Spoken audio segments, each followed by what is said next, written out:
Welcome to episode 1 of this brand new web series we put together. It's called Chasing Mallory to 100,000. Roll credits.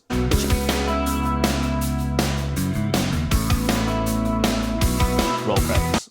With Chasing Mallory to 100,000, I know what you're asking yourself. What the hell is it? Well, Chasing Mallory to 100,000 is a little challenge. Basically, we've set ourselves to hit 100,000 streams by the end of 2026. Doing that, we are basically going to go on a hard marketing campaign for a whole year. We are releasing new music every 6 weeks through the year, consistently going through it all, and we're going to be updating our channels, blah blah blah, all channels, all socials, and basically just everything to just keep everything going and keep the name Chasing Mallory in people's mouths. So yeah, thank you very much for, first of all, thanks very much for watching this video. We want to the aim of this is to build a community, and what I'm going to do is every week I'm going to be vlogging everything we've basically done that week. Give you a little bit of an update on what we're doing. So at the moment we'll start with 0 streams. So 0 streams here, and we've got 100,000 streams up here. If I know how to make a diagram, which I don't know how to make yet, or I might have surprised myself and I could have made it. Ta-da!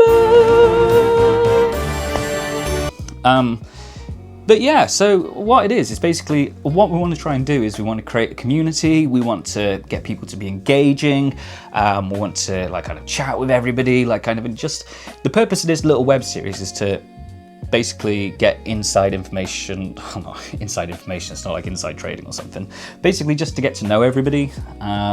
So feel free to comment below and everything like that, and feel free to basically just hit us up or anything like that, and ask us any questions, or give us any advice. Are we doing anything wrong? If you're Billy Joe from Green Day and you want to give us some advice, just hit me up, yeah, okay. But yeah, so let's start off. We've got a brand new song coming out on the 7th of January. It's up here. It's called Bruised. We are really looking forward to Bruised coming out. I really love this artwork.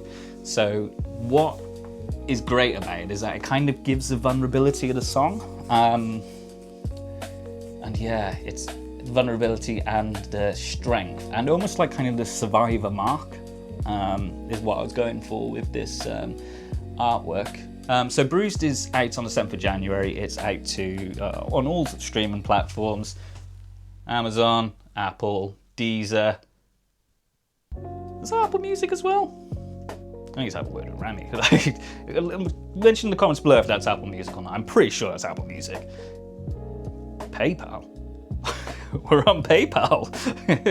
Spotify, YouTube, and YouTube Music. Where you're watching this now. Well, you're not watching on YouTube Music, but you're watching on YouTube. But yeah, so the purpose of this web show is basically we're just going to talk a load of rubbish for half an hour and just get to know everybody. And this is going to be updated weekly, by the way. So I will update this weekly.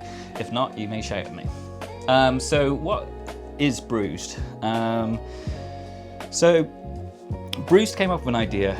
We wrote this probably about, probably going to think about 9 months ago now. It was probably around March time we wrote it. It's so almost like Bruised is we're healing. We're growing that armor, if that makes sense.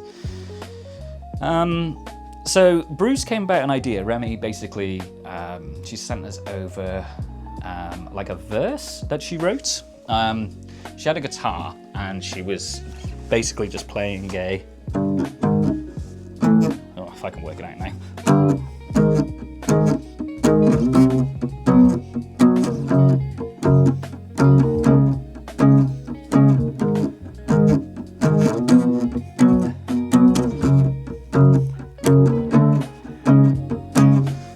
And then she put the lyrics over the top that was da da da da da da da do do do do. So what she sent us over was it was just really the beat and the melody she was putting behind it, and it was okay, because she wasn't there at the time when we were making the music for it, and she And then we're like, okay, let's kind of get into it. We didn't want to keep it like kind of the 4-chord progression, so it was it just went over to a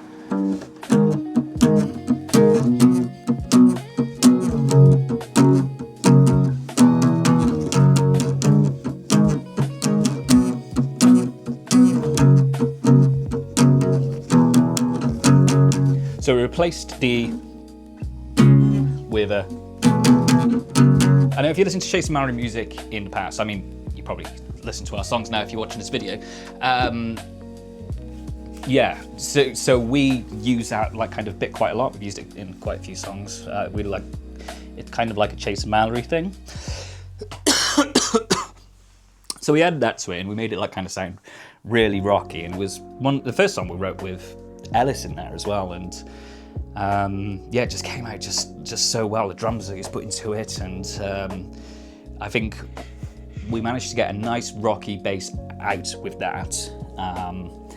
And then I remember like kind of I was just going to Ollie, I was like, oh, do you reckon we can do like a just like somewhere in the verse or something, like an intro or something like that. And Ollie being Ollie, he just knew what I was talking about straight away, and like I just put it out there, and it's become that like kind of driving like melody line in the song that just sounds bloody amazing. Like every time I hear it, it's like kind of just one of them hooks that just sink its claws into. But yeah, it was as soon as we did that, we played it in a show we did in Derby. I think it was around the summertime in 2025. So we debuted it in a show in Derby, which was great, and it went down really well with a crowd in the audience, and people just saying how much they loved it. And people who had seen us before, they were like, "Oh man, I really love that new song you played." It's like, "Oh really?" Because we didn't think it was ready. I can't remember who decided to say, "Oh yeah, we'll put this new song in there. Let's see how it goes." But I think we're all confident enough at that point to put it in there. Recording it became that little bit more difficult, just because the solo is all so intense. Ollie can never remember what he played during the solo, so me and Kev would basically set him up on this like kind of recording loop, and basically we just sat him down, and he probably took about 90 tries to get this. So basically this 30 seconds of song was looping and looping and looping, and me and Kev at all this time were just sitting there, just sort of yeah, can you do something different, please? Can you try something else? But yeah, it was brilliant fun, and the end of it, like kind of Ollie really smashed out the park, because that solo is just, oh man, just he did this like kind of weird like kind of pitch harmonic in there.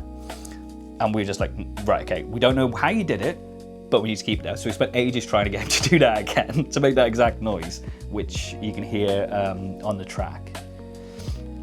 And then Kev was like kind of messing around with his recording parts, and he always likes to make it, basically to have a bit of reverb on it. So he's like kind of, no, not sorry, reverb, feedback. He likes to have a little bit of feedback on it. So he grabs a guitar, he sticks it up to one of his speakers, and I was thinking at the time, I was like, I don't know if this is gonna work. And then we obviously sent it off to be mixing. And literally, as soon as you come down from that, basically on the comeback bit, can't remember the correct word for it now. Comeback bit. Up bit. Why can't I remember the word for it? No, well, doesn't matter. So on that part of the song, just before the solo, it's just that feedback when everything's so quiet and everything's just building up. It's called the build-up, that's what it's called. And it's just a noise, just like kind of, it almost like kind of brings that ambience to the thing. And yeah, it just came out really great. I think that's like kind of what really works for us in terms of recording, because there's so many bands out there, like kind of, especially like kind of will be at our level and stuff like that, and especially just starting out, is they'll book themselves into a studio, and they'll just be under pressure to make the time scales and stuff like that, and it's like, oh, I've only got like 6 hours to get this music in there. Let's rush and get this music done. But I always feel like kind of you need days and days and days to sit on it. So what we do is we do ours, not ourselves. We meet up in a big room, set up our software, we put it onto, I think we record it on something like Logic or something like that, and then we just do our bits, and it's always great that way, because you can always, when you go home and listen to it later, you can always hear little bits of something like, oh, that would sound great there, oh, that would sound great there, rather than if you went to a studio and you had like kind of, I don't know, like one day to do it, you just kind of end up giving up really, and just being like, oh yeah, that's done. So then we do it that way. We record all our music in-house, and then we send it off to be mixed. So we used to get our stuff, we used to have actually our stuff gets mixed all over the world, which is quite crazy. So we record it all ourselves and we send through dry tracks, and then we have a track which has our effects on it and everything like that. And we normally leave it up to the mixer to say like, oh, we want this effect on here, we want this effect on here, and the mixing engineer will do it that way. So for example, like kind of we used to originally, I think, a lot of it used to come from, there was a person in Ukraine who used to do it all for us. I'm not going to name names because I don't want to, I haven't got their permission to use their names. But we used to have a lad in Ukraine who used to do all our mixing for the one batch of release. And then we had a lad from America who did another batch of releases. And at the moment, our stuff gets mixed in Brazil. So it's quite good. It's like kind of Chase and Mallory's music does get around. Which is great. So it came back from the mixing in Brazil, and you know what, I think we're all so happy with the way it came out, because it's the first normally, like kind of, I mean, if you're a starting out musician and stuff like that, and if you're at this level, you know when it comes back from the mixing engineer that you have a set amount of revisions and stuff like that. So you have like, I don't know, say with some packages you have like 5 revisions or 7 revisions. We got the first revision back, and that's the first time we've ever had a revision back in like 3 years of doing this, that I thought like, oh my god, do we even need another revision? It just sounded like, when Remy's vocals were on it and we could hear all their layers and everything like that, it was just, I mean, like, it was just completely out of this world. It just took it to a different level, and it was just, yeah, I feel like kind of we all got like kind of that feeling in ourselves, just like, oh, this is, we're onto something here. And yeah, it was just great. Okay, we had to send it back for another 2 revisions because we were being picky, but I mean, you never like kind of get 1 revision, things like that. So yeah, so basically it went back for 3 revisions, but it was all right after 1. It was quite good. We hope that everybody who listens to Bruised really enjoys Bruised, because we put so much work into all these releases, and we're going to put so much work into this promotional campaign for basically for the rest of 2026, to really like kind of push our music, because we believe that we love it, and we believe that you will love it too. So yeah, so give it a listen. Let us know if you enjoy it. Give us a comment below, or follow us on social medias, Instagram. Everything will be located in the bio down below. I'm not pointing at my feet, I'm pointing at the bio. But yeah, it's yeah, give us a subscribe, hit the subscribe button, that one there. And yeah, I'm looking forward to doing these every week. Like I said, the more the time goes on throughout the year, hopefully I'll get more confidence behind the camera and get used to talking to the camera, so it won't be so much waffling. It'll be like almost like we're having a proper conversation, which is going to be great. Hopefully my setup will be a little bit more professional. At the moment it's literally where I record my music, so I've got my piano, my TV / making it look like a monitor, but it's my TV, my MacBook, my trophy. I don't know, yeah. So, but yeah, as the year goes on, hopefully that kind of will get a good grip at this, and we'll give it a good go. And hopefully there'll be many of you to talk to and yeah, just have fun with. Yeah, thank you very much for joining us, and thanks very much for listening, and I'll see you next week. Bye.